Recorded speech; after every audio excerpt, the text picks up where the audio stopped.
So a very, very warm welcome this evening. I'm Alison Rose, the principal of Newnham.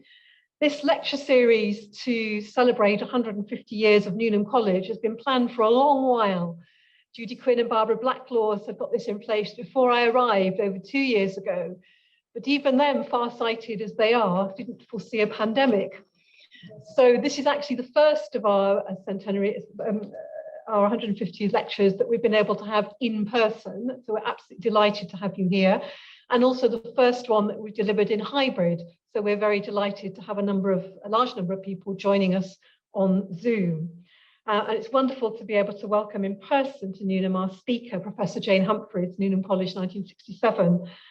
The lecture and the questions will also be recorded and will be available to enjoy again online. If I could ask you therefore to make sure your mobiles are turned off, and if you could wear a face covering apart from when you're actually speaking. If it comes to questions, do please take the face coverings off. There'll be microphones circulating so you won't have to shout. It seems particularly appropriate that this third anniversary lecture falls in the week where we commemorated another anniversary, the 100th anniversary of the storming of Clough Gates over there on the 20th of October 1921, one of several occasions in the university's history when men noisily demonstrated against gender equality. Sadly, as we know, in some parts of the world, education, learning and research by women and girls is still under attack. But we took a photograph here outside those gates on Wednesday to show that education, learning and research is alive and well and going strong at Newnham. So who better to give this third lecture this week than Professor Humphries, Professor Emerita of Economic History, All Souls, Oxford, and Centennial Professor, London School of Economics. She has published extensively on gender, the family, the history of women's work, labour markets, industrialisation, causes and consequences of economic growth and structural change.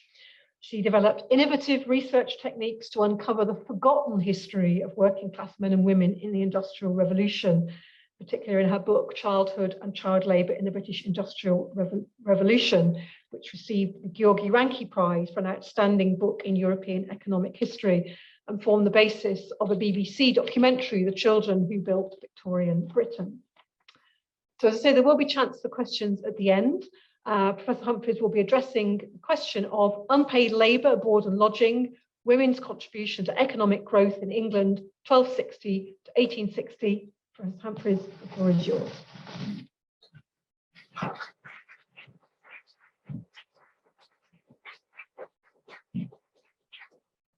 Well, I'm very honoured to be invited to participate in the celebration of 150 years of Newnham College, my old English college. And there are, in fact, people in the audience who've known me ever since I was an undergraduate. In fact, Jill actually interviewed me when I came up for my interview. And it's always very intimidating to talk to an audience where there are people who have this kind of history with you. Anyway, thank you very much to the fellows and the principal of the college for inviting me to be involved in the celebration. And it's wonderful to be back in college, and it's particularly lovely to see people face to face after such difficult times. I want to begin today with an odd couple with Cambridge connections. This is Hannah Colwick, who was a working class woman from Shropshire, who came to London to be a domestic servant, and there she met in 1854. There she met Arthur Mundy, who was an upper class man, upper middle class. He trained as a barrister and he was working as a civil servant. He had a rather strange obsession with working class women, particularly those who had dirty and very kind of low. I've got so many bits of equipment here. He was immediately smitten when he met up with Hannah, and she was smitten in return, and eventually she moved to work for him, and then in 1874 he married her. So she moves from being his maid of all works to being his wife. And that's my takeoff point, because when he marries her, national income falls.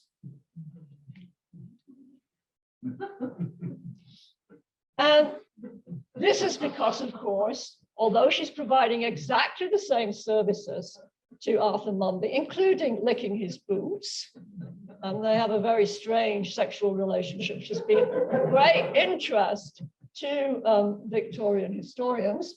But of course, since she's now no longer paid for providing those services, they no longer count in national income. All that unpaid work is not counted as productive. And this is theoretically indefensible, as Pigou pointed out, when he, in fact, noticed that if he married his cook or housekeeper, national income would fall. It's justified only by pragmatism. There we go, with Alfred Marshall, who said, well, people who render services to other family members, that should definitely not be counted. He, of course, benefited enormously from the services of his wife, including her research assistants.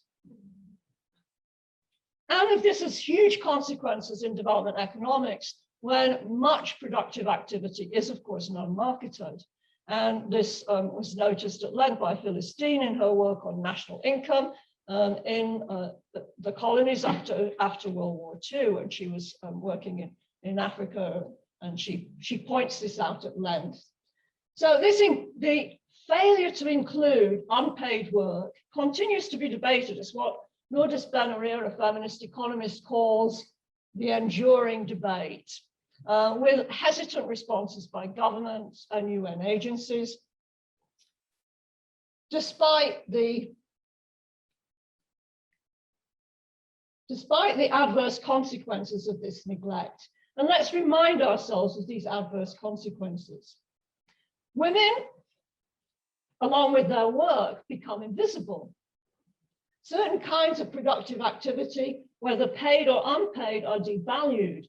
Caring labor, which is a lot of it's done unpaid in the home, then becomes devalued, even if it's done for money in the marketplace. National income is underestimated and growth is mismeasured if activities move in and out of the market. Living standards are overestimated as the costs of domestic work are not included. They're simply ignored. And it's this that I want to talk about tonight. I want to talk about unpaid work and how it might fit into our understanding of the standard of living and our understanding too of national income.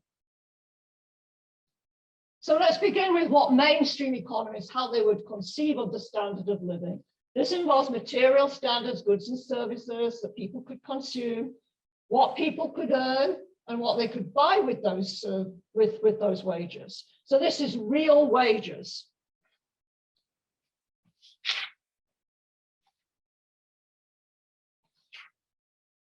And the focus has been almost exclusively on men's wages and what those wages could buy. And trends in male wages are taken to indicate the cost, the standard of living over time. Now, of course, men's wages don't determine the standard of living. Living standards are determined at the family level.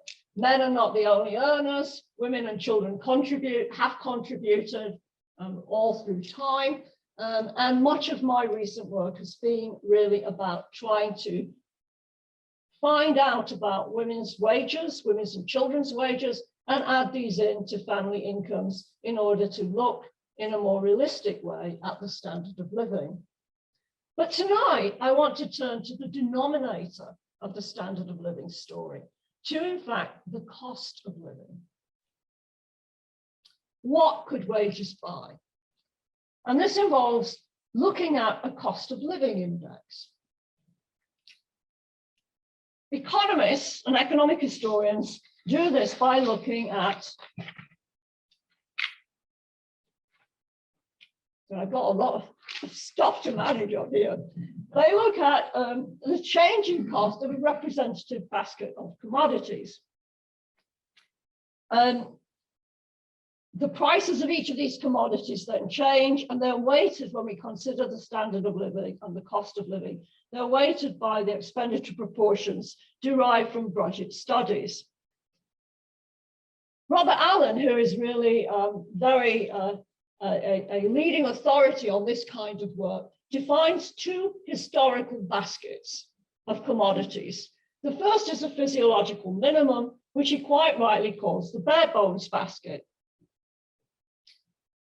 The second is a more generous respectability basket inspired by actual historical budgets. And Allen's basket methodology provides a historical template, which when combined with price data, helps us to establish comparative historical patterns. And if we divide wages by the cost of these baskets, we get what economic historians call welfare ratios. That is the number of baskets that an average wage could purchase. And that is taken to be indicating the standard of living. This is the contents of one of those baskets, the basket that is more generous, which we're going to call the respectability basket following Robert Allen. And this captures a respectable standard of living in the conventional framework.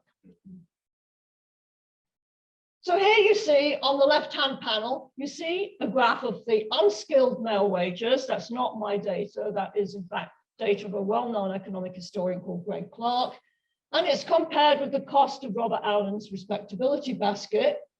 And then if you move over to the right-hand panel, you will see a graph of the welfare ratio derived by dividing the male wage by the cost of the consumption basket. And that gives us our welfare ratio. And you can see that according to this data, an unskilled man's wage could buy 6 baskets. That means he could support himself and 5 other people. And this is assumed to be enable, in fact, male breadwinning. So it creates the possibility of male breadwinning. If you can buy 3 baskets, you could support a family. And so this data suggests that male breadwinning was possible for long periods of time. I might just observe something about the pattern that you see in the welfare ratio graph. And that's a very interesting pattern because you see here a very significant hump. Good times, men's wages can buy 6 baskets at this point in time. And that's because of the Black Death. So in 1348, of course, there is the bubonic plague, something that we might be more interested in from the vantage point of our post-COVID society. And in that context, a lot of people die and wages, in fact, boom because labor is more scarce. So this is what economic historians call the golden age of the English peasantry. And during that time, the possibility of breadwinning is very, very high. But of course, this is true that then we get recovery of population and a kind of Malthusian plateau following that. But the Allen basket has some fundamental problems. It has 2 fundamental problems, in fact. One is that it's what economic historians call a Lace-Perez index. Don't be frightened about this language. It just means the composition of the basket is fixed. Nothing changes in terms of the goods that are included in the baskets. It's simply the prices that change the value of the basket. Now, that's a very strange assumption for historians to make because much historical development is about the introduction of new goods to which people aspire and which then prompt them to change their behavior, to work harder, and to, in fact, buy some of these lovely new commodities. And you can think of the kinds of new goods that are going to enter into the scene historically here. Sugar, tea, tobacco, nicer fabrics, better clothing, comfort goods, all the kinds of things that, in fact, change the standard of living.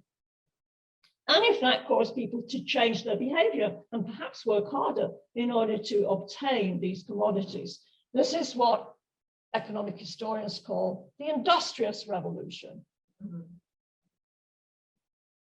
But this isn't the only flaw in Allen's basket methodology or the conventional approach. It in fact reflects one of the long-standing disregards of women's economic contributions. Who turns those foodstuffs into meals? Who manufactures clothing from that linen? Who mobilizes the wood and makes it into heat and warmth? It's to do with women's work, domestic work in the home. Well, I'm going to try and suggest tonight a whole new methodology. And this is not published work, this is new work. So, but it's following in the footsteps of some very famous philosophical economists who, in fact, have argued that the standard of living can be detected in people's behaviors and attitudes in any one time and place. It's a radical departure because it's really arguing that the respectable cost of living is endogenous. It's actually reflected in what people think. And there is, in fact, a social consensus in particular times and places around what would be a respectable standard.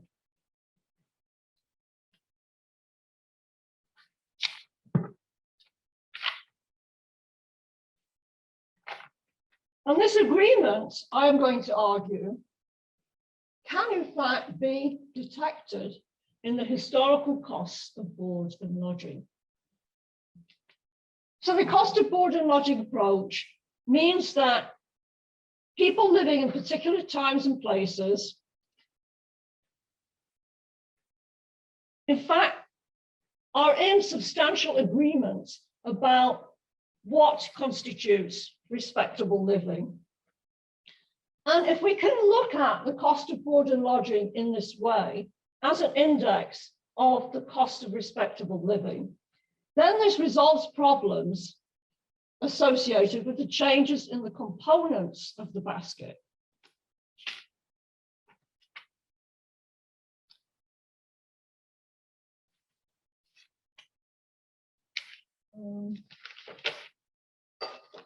Okay, so where do we get the cost of board and lodging from? I don't know if you like nitty-gritty data kind of arguments, but I do. So you'll have to follow me, I'm afraid. So I get my costs of board and lodging observations from 9 different types of sources. The first source are account books, simple account books. And they record things like a payment by the Boxford Church Wardens, this is in the Church Wardens accounts, to Thomas Armisby of 12p for 3 days' work, i.e. he got 4p a day. And his work was daubing the town shops, he was relatively skilled, and his meat and drink was provided as well by the church wardens. And that was costed at 9p, so it's 3p a day. And his bed at a penny, 1/3 of a penny per day. So I can use account books like that to extract the cost of supporting, of feeding and lodging a respectable worker. The second type of observation occurs when you can see that a worker, the same worker or a similar worker, is paid on occasions with board and lodging and on occasions without board and lodging. And therefore you can use the difference between the two amounts of money as in fact an index of the value of the perquisite of board and lodging. The third kind of observation I love most of all, because this is a direct payment, usually to a man, but on behalf of his wife, for providing board and lodging for certain people. The fourth is when a social commentator says, oh, board and lodging in this area is of such and such value. Or local regulators set prices of particular components of board and lodging, the price assessments, which I can then combine into a index. The fifth is when people who employed labor gave them foodstuffs, grain liveries, particularly in the medieval period, to in fact contribute towards their subsistence. I've also got a sixth kind of observation, which involves billeting soldiers and lodging respectable people, but who need assistance from poor relief. And a seventh is to do with boarding kin, and we'll see some lovely examples of that. I'm telling you, you should be very careful when you get boarded by your children or your siblings, even worse. And you can see some examples here. The manner of moat, the Lord's beadswoman. This means his retainer. She's boarded with a servant in 1497 for 3 months. And finally, I've got wages, but next to last, I've got wage assessments, which again are regulations of labour markets, and it's given that we get wages with and without food and drink. And so I can again use that difference to establish the value of the perquisites of board and lodging. And finally, I've got board wages, which is when servants were retained by an employer, although they were closing up their house and not providing those live-in servants with food and drink, so that the board wages is intended to cover the cost of board and lodging. So they're the kind of sources I've got. Here's some lovely, try and come with me through the archives. So here we've got an example in Sarah Fell's account book. This is a woman who keeps beautiful accounts. She even puts in her account when she sells a half a cabbage.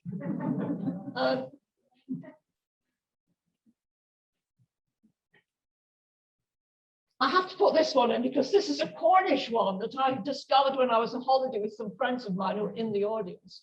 And this is in fact an agreement with somebody from the Cornish Methodist circuit with a Mrs. Amelia Thomas, who promises to look after the young preachers when they pass through town.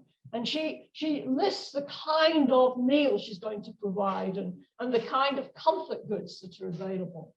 And she's illiterate though, so she has to sign this agreement with her mark.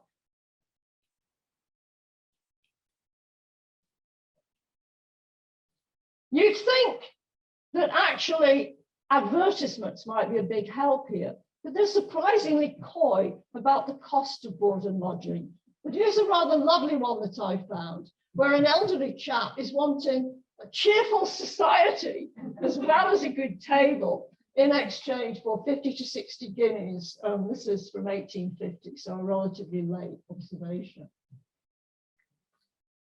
My favorite kind of observation is these kinds of agreements when people do contracts, often with kin, in exchange for giving up land, buildings, often their tools and so on, in exchange for maintenance through the rest of their life.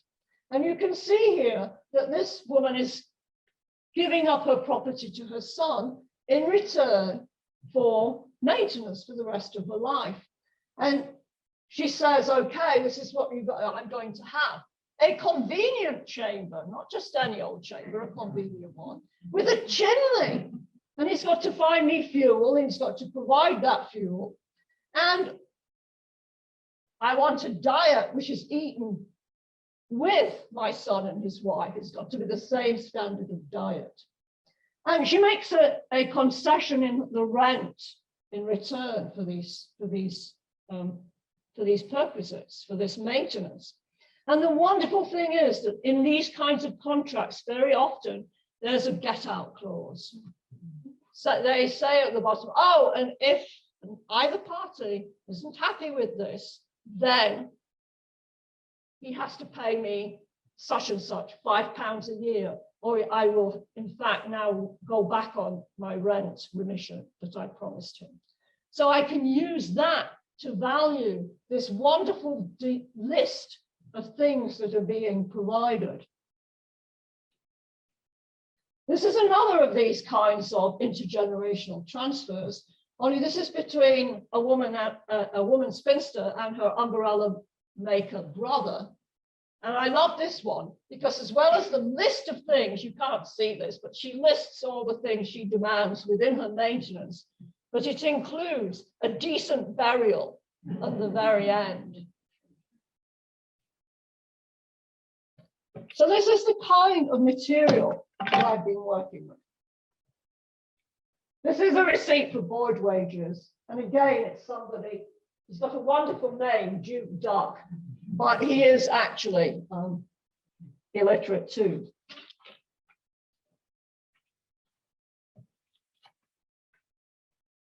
Okay. So this is what we end up with. This is a frequency distribution of the number of observations by century, by decade over time, with the particular kinds of observation colored in a different color in the stacked bar charts. Now you might ask yourself, but are these credible estimates of what it costs to live respectably? And I would argue that they are, that in fact, workers, employers, local authorities were all very cognizant of the value of perquisites. And they in fact they negotiated around these values. And they demanded that things be improved or things be made more economical. And my favorite example of how poor livings produce restive workers is this third example here, where Mary Ann Ashford is negotiating with her rather mean Scots employer. And the Scots employer is trying to get Mary Ann to eat less. So she says, Mary Ann, you know, if you ate less, your cheeks wouldn't be so fat. You'd have a lot more admirers. You might even get, she actually suggests she might even get a proposal of marriage. But Mary Ann is much smarter than that. You know, so she basically doesn't stint herself, doesn't stint her diet here. But you can see also that employers bargain around the costs too. George Cully here is advising on whether or not to employ a particular servant. And he says, well, you must find out what he expects with his diet and what he expects without. Okay, so this is a scatter diagram of what my data looks like. And you can see not much room for variation down here, but a lot of variation as you move later in the time period. And there's, of course, rather significant underlying compositional effects. Let me just show you one. This is how the data varies by age and gender. So you can see, of course, men, by the way, are 80% of this data set. The observations, much more, I'm afraid, many more men are recorded in these kinds of sources. But you can see here, it's very visually apparent that men can command greater board and lodging, a superior board and lodging to a woman. And that children are at the bottom of the totem pole here, it costs much less to board and lodge children. Of course, that's probably because they do eat less, but it's also because they have less claim on resources. All right, so this is what the cost of respectable board and lodging looks like compared with the conventional cost of the respectability basket. And you can see that the cost of board and lodging is always exceeds the cost of the respectability basket. That's not surprising because it includes new goods and services. It's a more generous estimator. And we can go back to the conventional sources and the qualitative sources in order to have a look at the changing composition here. So before the Black Death, in fact, the basic diet of grain livers of medieval workers were really rather coarse grains. But after the Black Death, respectable people could expect higher standards, central to which was a move to wheaten bread. We can see this in some of the grain liveries, but it can also be detected in other things.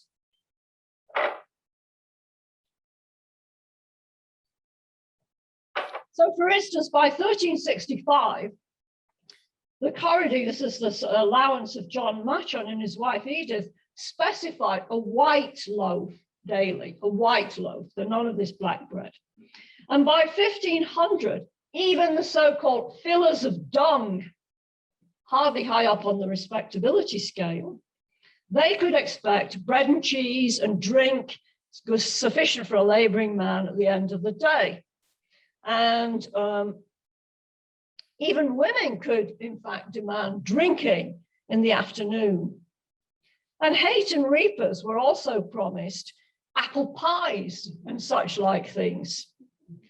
And towards the end of our time period, in 1746, Susan Browning, aged 15, is apprenticed to a local yeoman, and she runs away after a beating, only to return. Her homecoming made memorable because she arrives in time for Christmas dinner. And she describes it to the people interviewing her for her settlement. She said it was a shoulder of mutton, a plum pudding, and some white cabbage and turnips. Now, working people didn't enjoy these indulgences daily, but the respectable diet had moved beyond the Allen basket structure here. And as the food inputs into respectability mutated, so did other necessities. In 1476, a skilled and sought after craftsman who came to mend the organ in Pitton, Somerset, received, in addition to his wages, a shilling a week for his table, that's for his food, and a similar amount for his bed, fire, and candle. Repose, warmth, and illumination accepted as part of his respectable due. But, and this should wean you off some of the things you learn from historical programs on the television, a new component was making its headway into respectability. In 1490, John Thornton and his wife gifted shoemaker John Clay and his wife their small holding in return for maintenance. And the components were listed: sufficiently, completely, and honestly wholesome for man's body and house room and rent, fire, flat, washing and wringing. Laundry service had been added to the attributes of respectable living. And from 1550, laundry services appear increasingly frequently in enumerations of decent life. Other components might be overlooked in modern eyes, but were really significant. Chimneys, bedding. I know that Craig has worked here on beds and the role of beds in comfort goods, increasingly important components of these contracts. A separate chamber, some little bits of privacy, and access to means of transport. Of course, very crucial to respectable status, because transport can get you to church, and that's really a crucial attribute of respectability. So in a will of 1723, yeoman Robert Pake instructed his son to maintain his mother in clothes, meat, drink, washing and lodging, with tobacco for a person of her degree. And tobacco's progress down the social scale is neatly illustrated by its inclusion in the maintenance of John Bland in 1757, supported by Kendall Poor. He's a lunatic, but presumably a respectable one, because he in fact also receives tobacco in his maintenance. We also see, towards the very end of the period, people demanding access to medicine and physicians in the list of respectable components of their maintenance. And indeed, comfort is getting new dimensions, so that John Harrower, who is traveling from Scotland to London en route for the New World, he in fact pays for board and lodging, which includes having his bed warmed by a warming pan. And he says, it's the first time I ever seen it done. So the components of respectable living had moved far away from the basket contents. And here you see, now I'm putting here on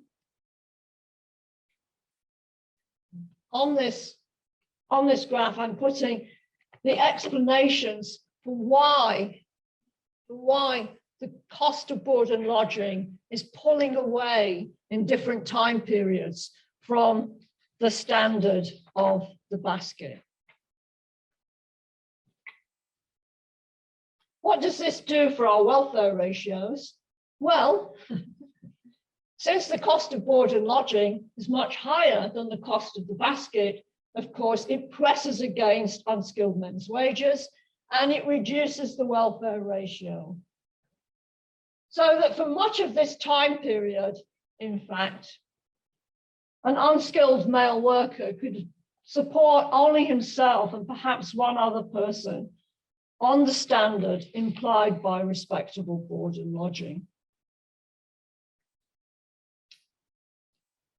And we can see this more clearly if we compare this also, if we compare the welfare ratio from the conventional approach with the welfare ratio, with the cost of board and lodging taken as the cost of living. So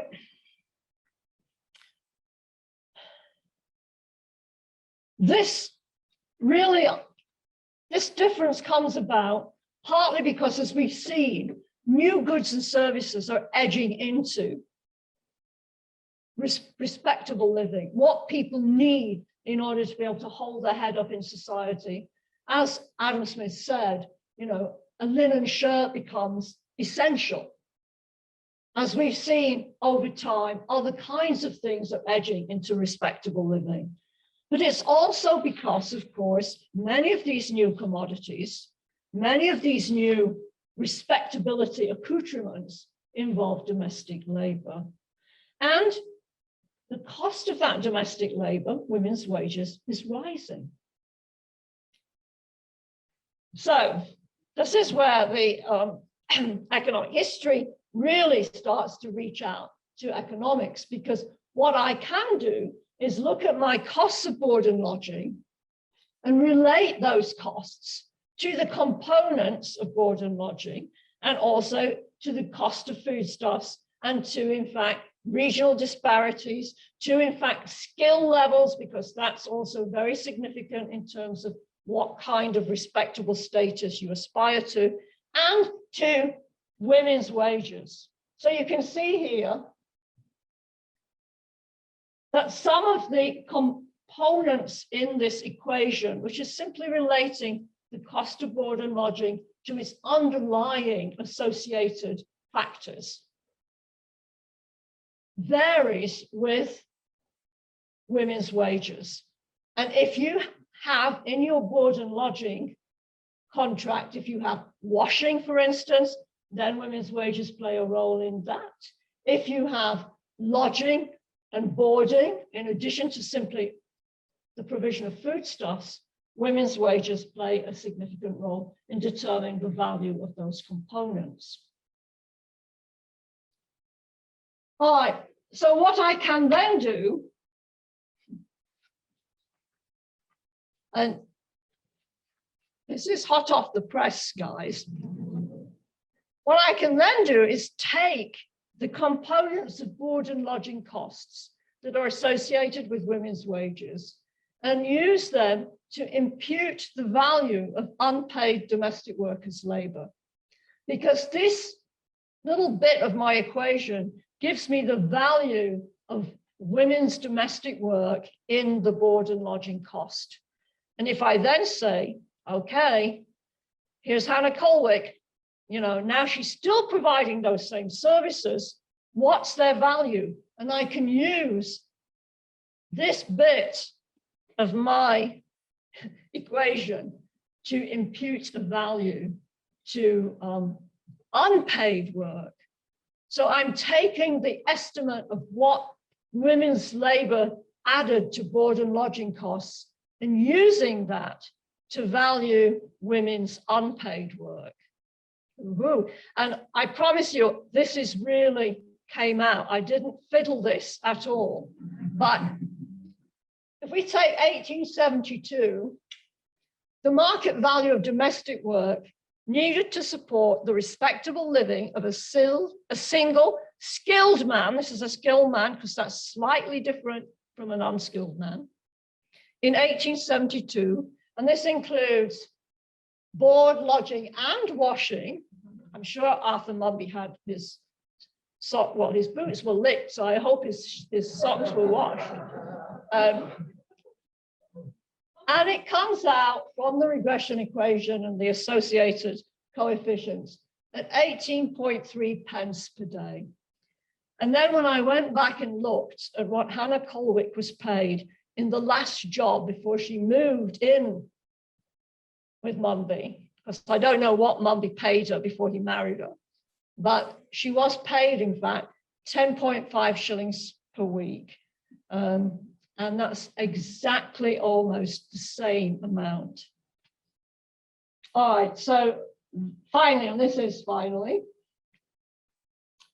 we can use these kinds of imputations from the costs of board and lodging to women's contribution through their labor to the value of board and lodging to then imputing the market equivalence of unpaid domestic labor. This means I have to assume simply one domestic worker per respectable household. You know, that's very parsimonious. I mean, I think I'm really arguing against myself by making that assumption. There would be some scaling up, but presumably larger families with respectable aspirations would need more than one domestic worker. So I'm also reliant on other people's social tables in order to know what percentage of households aspired to respectability status.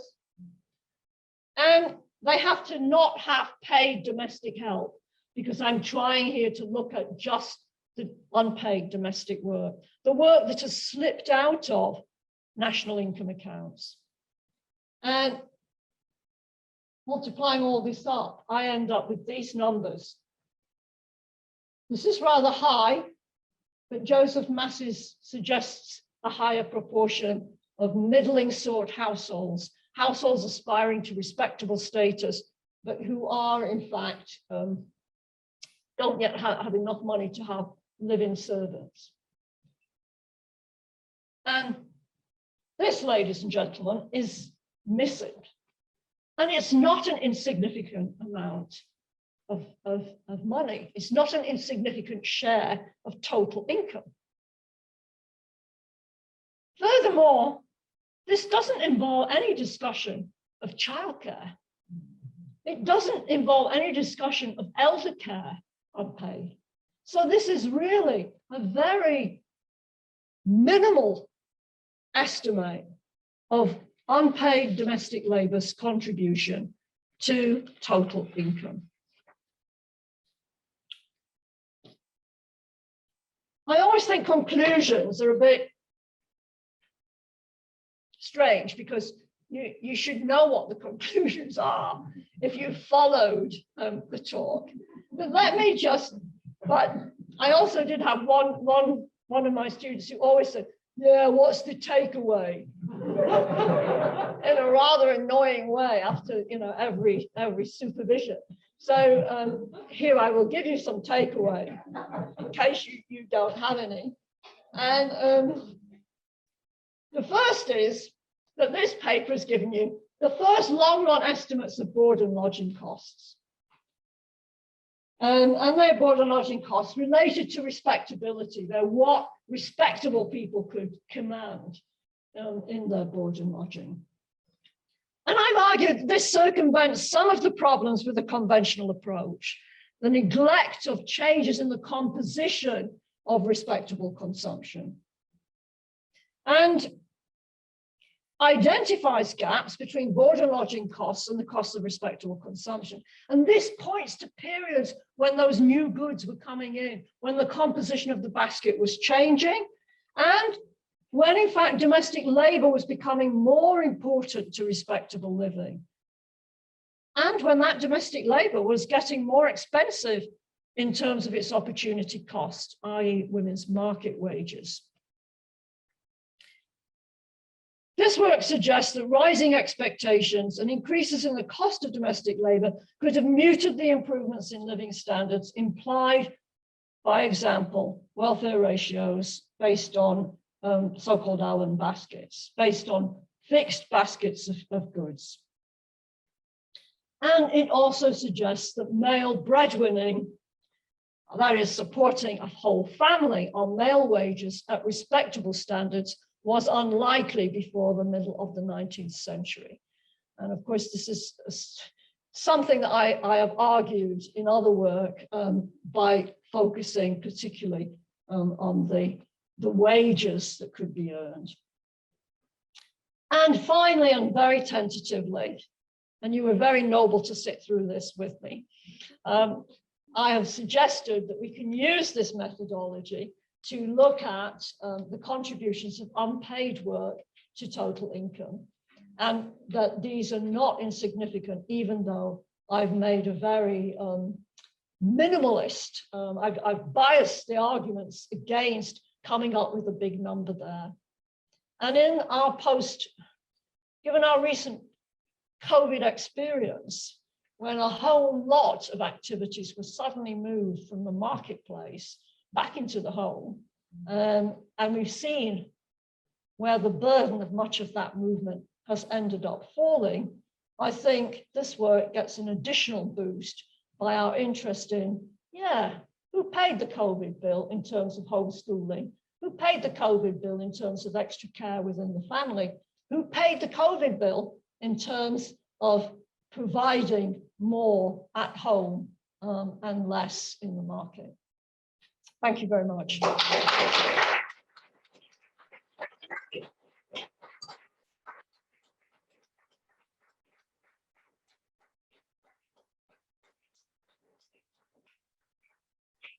Thank you very much indeed for sharing such wonderful hot off the press research. We have got time for questions, questions both from the floor and questions on Zoom. If the people on Zoom can type their questions into the Q&A, Ros will be your spokesperson. And I think Sarah is going to be running around the room with a microphone for people in the room. So anybody in the room like to kick us off with a question? Yes, so if you just wait for the microphone, that would be lovely. Yes, so thank you very much. That was a very innovative way of measuring. No, I mean this in a very good way. And I appreciated your use of the Greg Clark figures to work against you. But my question is, well, there's been a lot of debate really in the past 2 days on Twitter about the place of this sort of work within economics. And it seems that a lot of math nerds are quite upset with generally movements away from this model-based work and towards work that relies on, or at least is inspired by, more historical, more even literary sources. I saw a few paintings in these slides. And I just wanted to ask you, like, is this, do you find that there is a connection between the undervaluing of these sort of alternative or complementary sources and the undervaluing more generally of women and women's work in economics and economic history? Thank you. Jane, do you want to come up here and use these mics?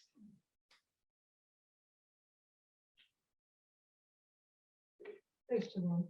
Well, is this working? Can you hear me? Yeah. So that's a very big and very difficult question. On one of the slides, I did point out that by undervaluing, by ignoring women's unpaid work, this spills back into depreciation, devaluation of women's paid work doing the same activities. So if you don't value, you don't count women's work in the home, in childcare, in caring labor more generally, then those jobs, when they are marketized, when they do get paid, they are undervalued. And that's why we've seen, and so for some people, this was a shock, we've seen the horrible terms and conditions of care workers, which are 90% female. And that was a shock to many people during the COVID crisis when the labor market situation of care workers was pointed out. And I don't know if you were asking me an even bigger question. I think you were, about what is the role of the kind of sources that I skipped through here within economic history. And I went to a very interesting lecture in my old Oxford College last week by Paul Seabright, where he purported to talk about narrative on the one hand and econometrics on the other. And I would hope that a hallmark of my work has always been a combination of the two. But he never got round to explaining how you combine the two. And I always feel like I could feel half the audience when the regression equation came up. I could feel half the audience go, ugh, no.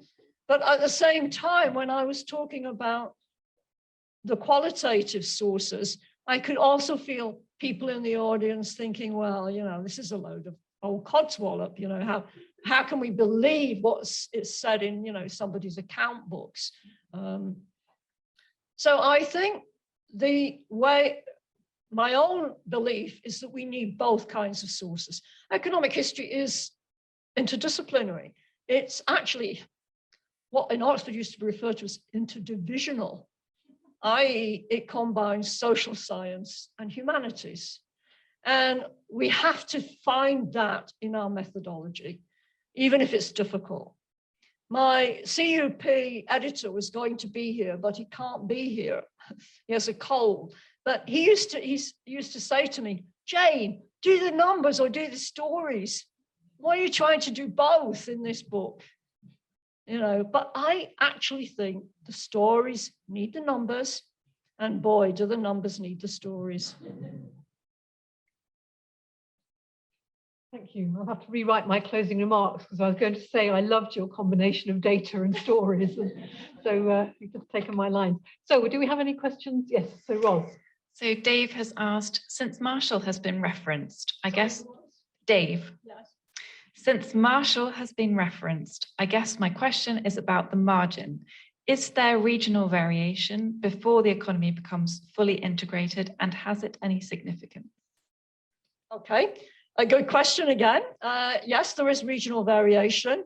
I put in regional dummies. They were in the regression equation, if you managed to catch that quickly enough. And I was shocked how well they worked. London and the Southeast have higher boarding costs throughout. The North is, of course, lower. The Southwest is lower costs of board and lodging, respectively. Scotland and Wales, the periphery, are much lower still.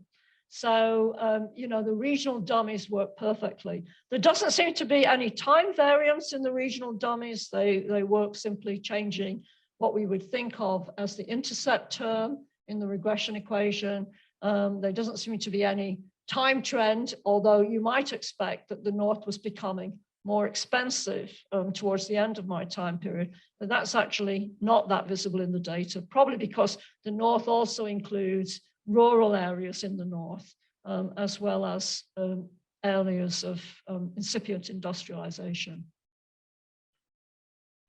Thank you. Yes, question right at the back. I think that's Sam, if Sarah could go to the.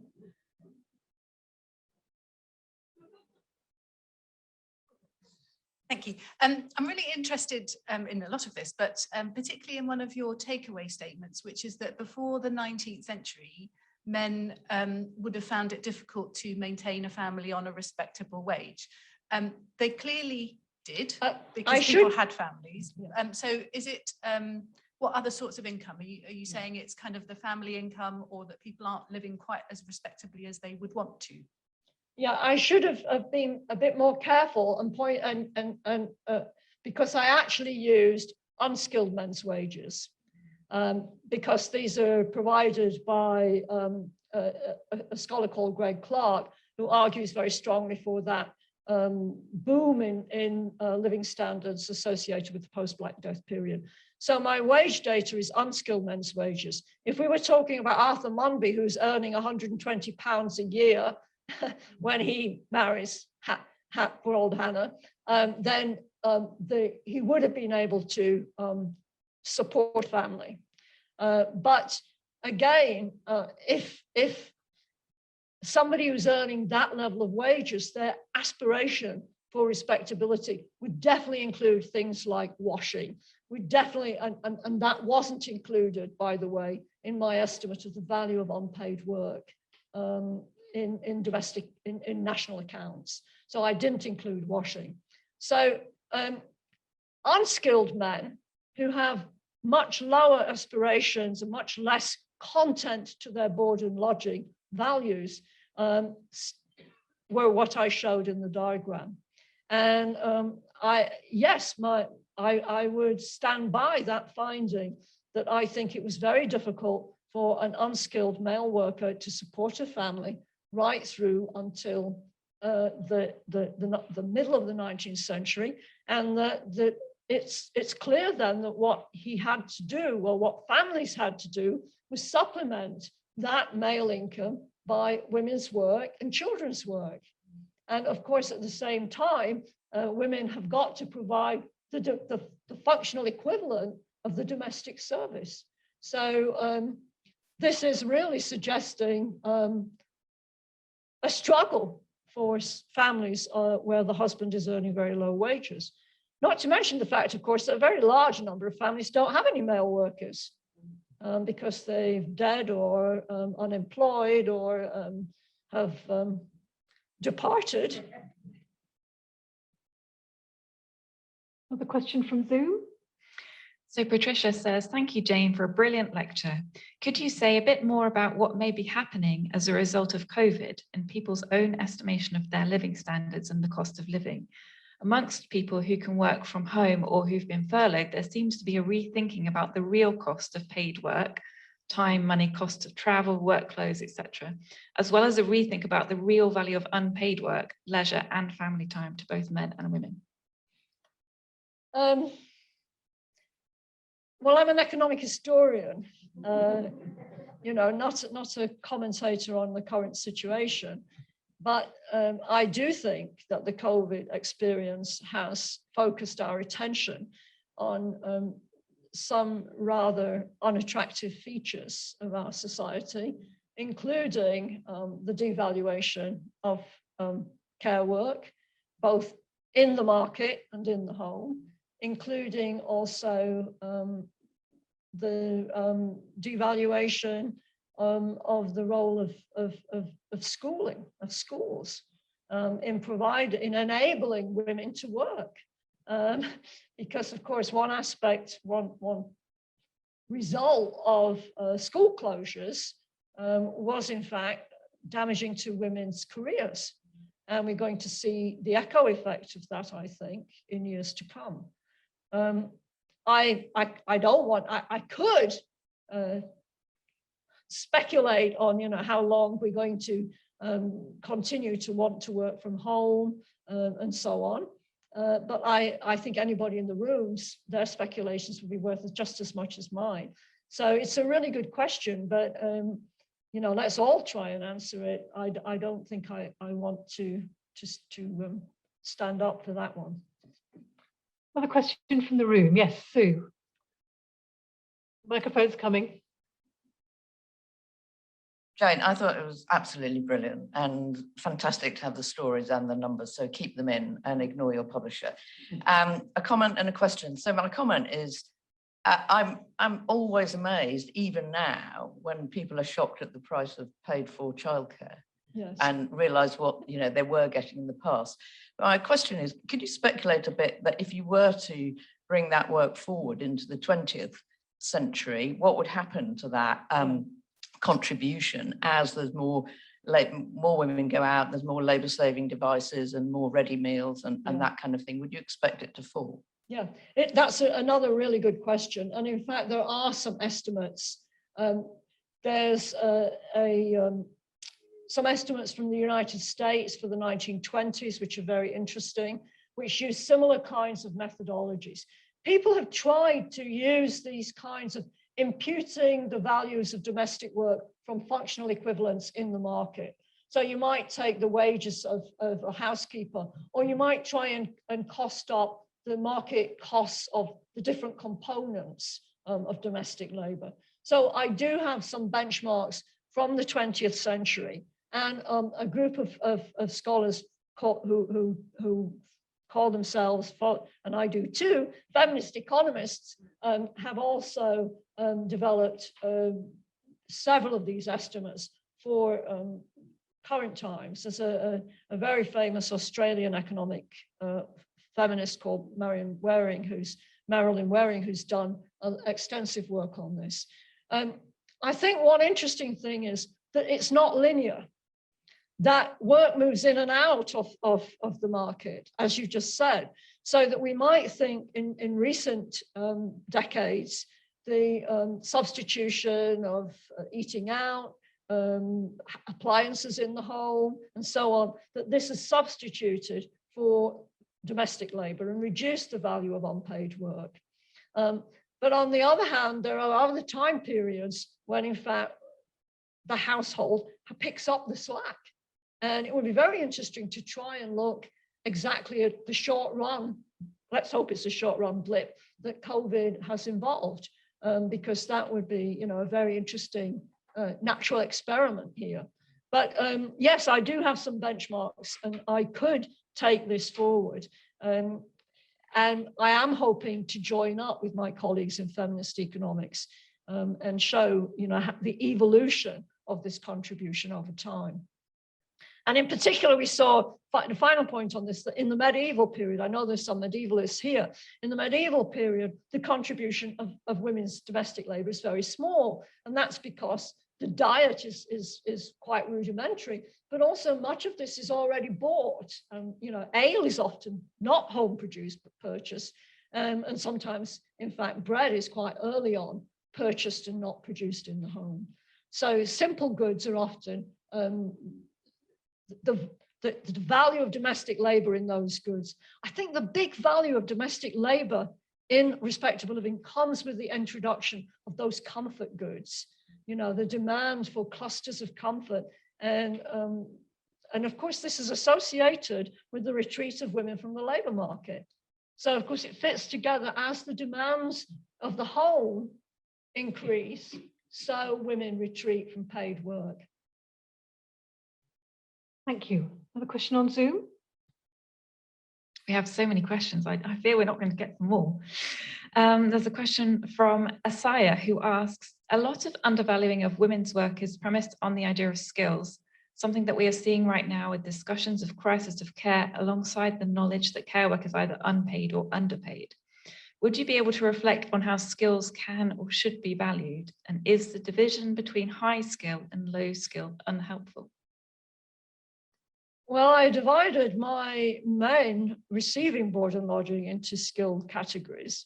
So I have to, and that's defined, I can talk about how I defined high skill, middle skill, and low skilled people. But I think one issue when we're talking about skill with respect to domestic labor is that we know, this is demonstrated by many sociological studies. My colleague Jill Rubery and Sarah Horrell have demonstrated it in several different papers, that if a task is done by a woman, it is usually defined as less skilled. than if a task is done by a man. And I also, if you get chance, you should look at the book by Diane Atkinson on Arthur Mundy and Hannah, because he gets Hannah to write him extensive letters detailing the labor of her working day and how filthy and dirty it is and so on and so forth, because he loves to read about the grime and her physical effort in doing this labor. If you read this, it gives a skill a whole other different dimension. I mean, she is a big, strong woman. What about physical strength, in an era when physical strength was vital for productivity? And at one point, she climbs up and sweeps a chimney. And she describes it at length, sitting, and she takes all her clothes off to do this. So this is particularly titillating for Monday. There she is naked up this chimney, sweeping down the soot. But would we describe that as unskilled? How many people could do that? I think the whole notion of skill is deeply problematical, and is very problematical, of course, historically. We can refer to the amount of training that goes into producing certain skills and so on, and I also think that comparing skills across occupations which are heavily gendered is very difficult to do. And I think one final question from the room, or if there isn't one from the room, we'll take another one from Zoom. Right, the lady at the back there in the blue.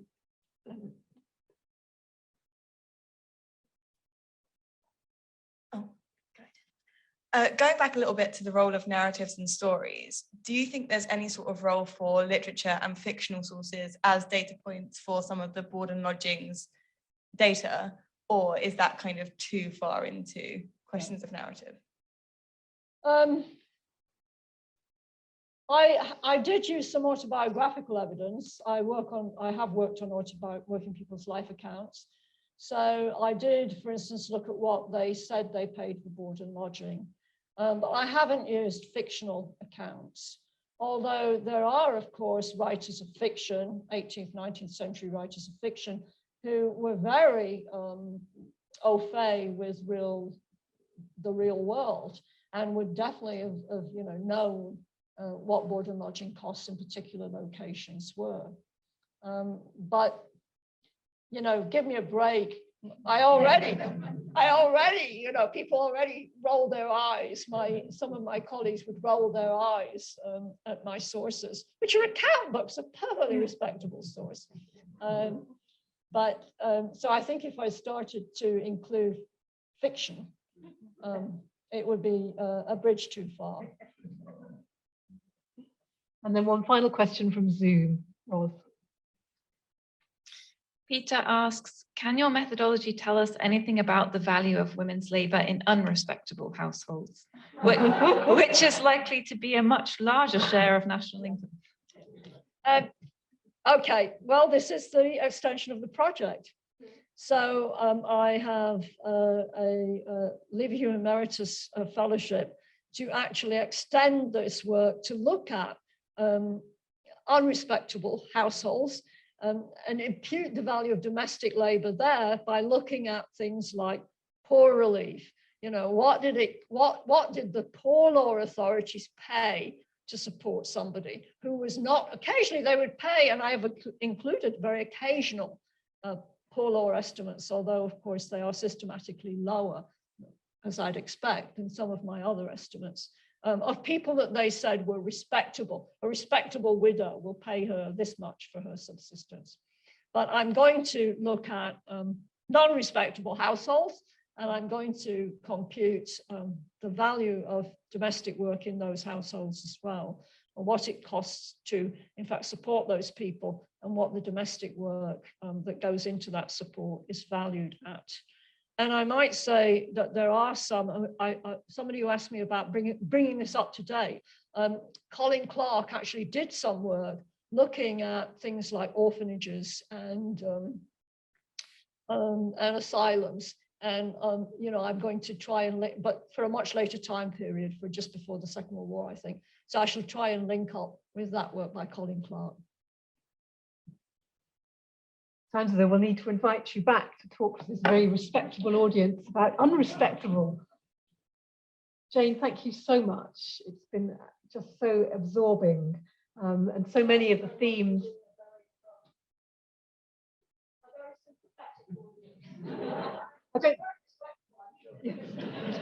As you said, many of the themes you talk about, it was such an amazingly long time period, just keep coming up today. They're very constant themes. And this idea of making the invisible visible, and looking out for those voices in history that are often unheard. But I think my aim in life is to have provided for me a cheerful society and apple pies. So those were two of the things that I picked up from some of the, so if we put a small gesture of our appreciation, if people would like to.